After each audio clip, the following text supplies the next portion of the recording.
Chères militantes, chers militants, mes chers compatriotes, chers amis de la Côte d'Ivoire, depuis que j'ai eu l'honneur d'être élu à la présidence du PDCI-RDA le 23 décembre 2023 à Yamoussoukro par nos militants, j'ai pu, grâce à leur soutien, procéder à une modernisation et une redynamisation de notre parti. L'équipe que j'ai mise en place et moi-même avons souligné, identifié sans concession les difficultés auxquelles font face chaque jour les Ivoiriens et nous avons proposé aux Ivoiriens une autre manière de faire de la politique et de diriger notre pays. Je remercie ici tous nos militants qui ont travaillé sans relâche partout dans notre pays ces derniers mois pour être à l'écoute des Ivoiriens, pour mieux comprendre et mieux traduire leurs préoccupations, que ce soit le chômage des jeunes ou la cherté de la vie, deux de leurs plus importantes préoccupations. Donc merci donc à tous nos vaillants militantes et militants pour leur travail. Grâce à ce travail, nous avons suscité chez nos compatriotes un engouement réel pour notre parti. Ainsi, le nombre de nos adhérents a doublé au cours des 12 derniers mois. Malheureusement, ces avancées annonciatrices de notre prochain retour au pouvoir d'État ont déclenché des attaques répétées et injustifiées, avec la justice pour principal instrument. En effet, depuis plusieurs mois, le PDCI-RDA et moi-même sommes l'objet d'un harcèlement judiciaire inique et insidieux, orchestré dans l'ombre, mais porté à visage découvert par des personnes manipulées, avec pour seul objectif de nous écarter de la vie publique et politique, de nous priver de nos droits fondamentaux de citoyens et de porter atteinte à ma dignité, allant jusqu'à me contester ce qui est le socle de toute existence humaine, ma nationalité. Toute ma vie a été pétrie aux valeurs ancestrales de ce pays où je suis né et où j'ai grandi. L'éducation que m'ont inculquée mes parents est fortement inspirée de la philosophie humaniste faite de paix, de respect de la personne humaine, de tolérance, de rejet de toute forme de violence que le père fondateur de la nation ivoirienne, Félix Houphouët-Boigny, nous a légué. Malheureusement, il semble que certains d'entre nous n'ont rien retenu de l'histoire récente et combien douloureuse de notre pays. Toutes ces manigances que nous voyons chaque jour visent à entraver la marche vers le pouvoir d'État du PDCI-RDA, qui m'a plébiscité d'abord comme président du parti en décembre 2023, et puis en avril 2025 comme son candidat à l'élection présidentielle d'octobre 2025. On veut m'écarter du débat démocratique, parce que je suis porteur de l'espoir qu'une autre Côte d'Ivoire est possible. Ma voix est une voix que nos adversaires veulent éliminer, non par le pouvoir de leurs idées, mais par la persécution et par l'instrumentalisation de la justice à des fins politiques et partisanes. Le but de ces manœuvres est simple, il est de nous distraire de l'essentiel, l'évaluation du bilan du RHDP après 15 ans au pouvoir et l'élection d'octobre 2025. Alors que l'on était en droit d'espérer des élections inclusives, transparentes et apaisées, force est de constater que la radiation injustifiée du candidat du PDCI-RDA vient s'inscrire dans la logique de l'élimination des leaders des principaux partis politiques de l'opposition pour se garantir des élections sur mesure et une victoire certaine. Je ne peux que ressentir de la déception face à un tel déni de démocratie en Côte d'Ivoire. Ainsi, on m'a refusé en avril 2025 un certificat de nationalité, au mépris de l'histoire, des textes et des traditions de notre pays. Plus grave, il se dessine une volonté claire de mettre notre parti, le PDCI-RDA, sous contrôle, sous tutelle, à un moment où l'espérance en un retour du PDCI-RDA au pouvoir, après 25 années d'opposition, est partagée par beaucoup d'Ivoiriens et par tous nos militants et tous nos sympathisants. Ce que nous défendons transcende nos personnes. Dans l'intérêt du parti, j'ai donc décidé de remettre entre vos mains, à vous les militants, mon mandat de président du parti. Cette décision ne change rien à l'engagement que j'ai pris en décembre 2023 de conduire personnellement notre parti à la victoire en octobre 2025 pour libérer notre pays de la peur et de l'injustice, et je le ferai. Je sais qu'après m'avoir élu en 2023, vous m'accorderez de nouveau votre confiance, sachant que les autorités ont récemment affirmé que j'étais, et je les cite, indubitablement ivoirien. Conformément à nos statuts, les organes compétents se chargeront de prendre dès aujourd'hui les décisions nécessaires dans l'intérêt supérieur du parti pour permettre au PDCI-RDA de poursuivre sa marche glorieuse et victorieuse. Chères militantes, chers militants, ne baissons pas la garde, ne nous résignons jamais, continuons le combat avec encore plus de détermination. tous ensemble pour la victoire en octobre 2025, avec une foi inébranlable en notre avenir commun. Que Dieu vous bénisse, que Dieu bénisse le PDCI-RDA, que Dieu bénisse la Côte d'Ivoire. Je vous remercie pour votre attention. Militants du PDCI-RDA. Dans une adresse aux militantes et militants ce jour, le président Tidjane Thiam, se référant au harcèlement judiciaire orchestré contre lui et le PDCI, a fait connaître sa décision de remettre entre nos mains son mandat de président du parti. Dans ces circonstances, nos statuts disposent que l'intérim est assuré par le doyen d'âge des vice-présidents. Je ne puis me dérober à l'appel du devoir.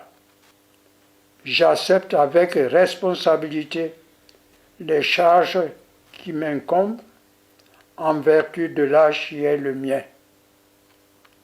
Je m'engage à assumer pleinement le rôle qui m'est ainsi dévolu en comptant sur vous, votre jeunesse et sur votre détermination.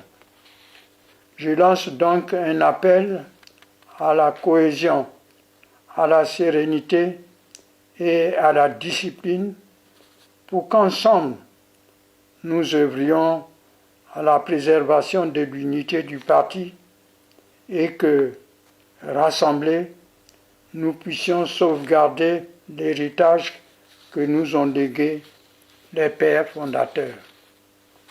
Fait à Abidjan le 11 mai 2025.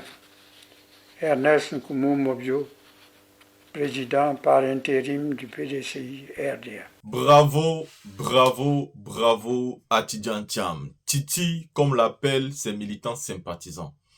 Pour moi, il vient de prendre l'une des plus importantes décisions de sa vie politique. Il vient, pour moi, alors, à l'heure actuelle, de démontrer son intelligence, car il vient de faire la stratégie que le président Laurent Gbagbo a toujours conseillée, celle qui est d'éviter la mauvaise pièce. Quand vous savez que le combat que vous allez engager face à votre adversaire va vous perdre beaucoup de temps, va vous prendre de l'énergie et peut-être même va vous induire en erreur, il est mieux d'éviter sa pierre que d'aller combattre inutilement. Imaginez-vous s'il va au combat face à cette justice-là, qui a déjà choisi son camp. Tidjane Thiam perdra la force, il perdra de l'argent, il perdra l'énergie et finalement même il n'aura pas gain de cause. Il verra le temps passer, il ne pourra même plus se présenter. La meilleure des choses était d'éviter ce combat-là pour avancer. Parce que s'il a été élu par les militants du PDCI-RDA, pourquoi a-t-il peur? Il peut encore être élu une deuxième fois. Tidjane Thiam l'a donc compris et il a donc mis en place toutes les stratégies. Parce qu'il est temps, voyez-vous dans l'opposition, que le parti au pouvoir comprenne qu'il a de sérieux adversaires et exclure le président Thiam, exclure le président Soro, exclure le président Gbagbo, c'est exclure des candidats significatifs. Parce que c'est eux qui font peur à celui qui vous fait peur. Et donc, il ne faut pas accepter cette injustice. D'une manière ou d'une autre, il faut contrecarrer cette injustice. Et pour ça, il faut tout faire pour que ces différents candidats puissent avoir leur nom sur les listes électorales. Écoutez, le président Laurent Gbagbo l'a déjà dit une fois. Le plus important n'est pas d'avoir son nom sur la liste électorale, car c'est le Conseil constitutionnel qui décide de qui est candidat et de qui ne l'est pas.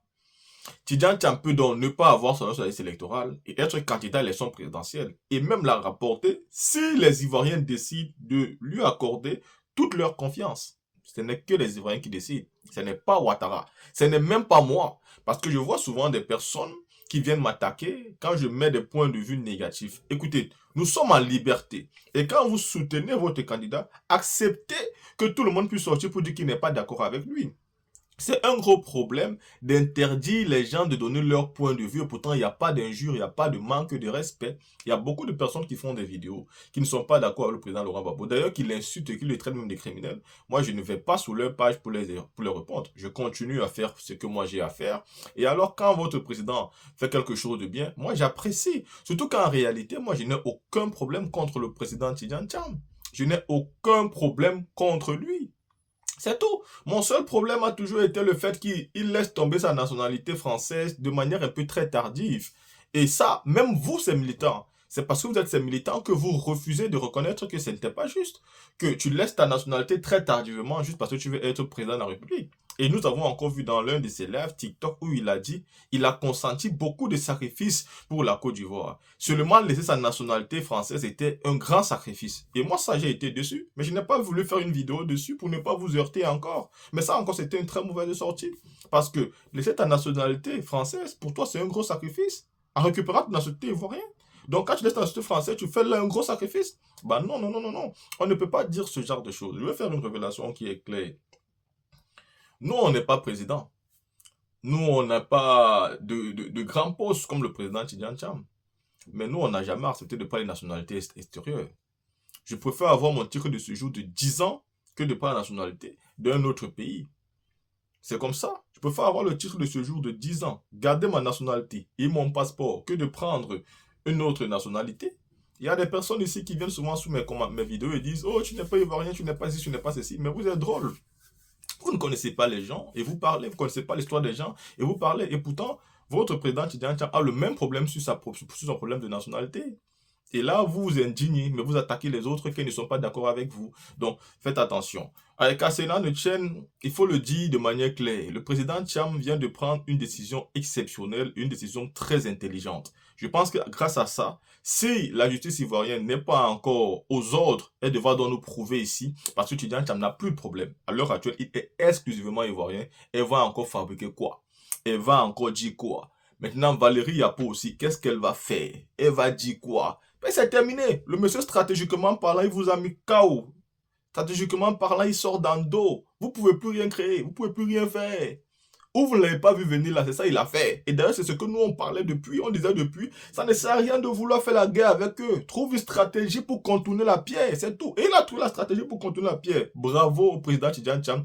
Bravo à ses conseillers. Parce que pour moi, enfin, ses conseillers sont en train de prendre le poids de la bête. Parce que j'avais l'impression à un moment donné que le président Tidjane Thiam, ses conseillers ne parlaient pas avec lui. Là, les conseillers sont en train de faire leur job. Félicitations. Je pense qu'avec ça, le président Thiam sera un candidat qui ne pourra plus avoir d'ambiguïté. Du moins, si cette justice-là n'écoute pas, n'est-ce pas, les ordres de M. Ouattara.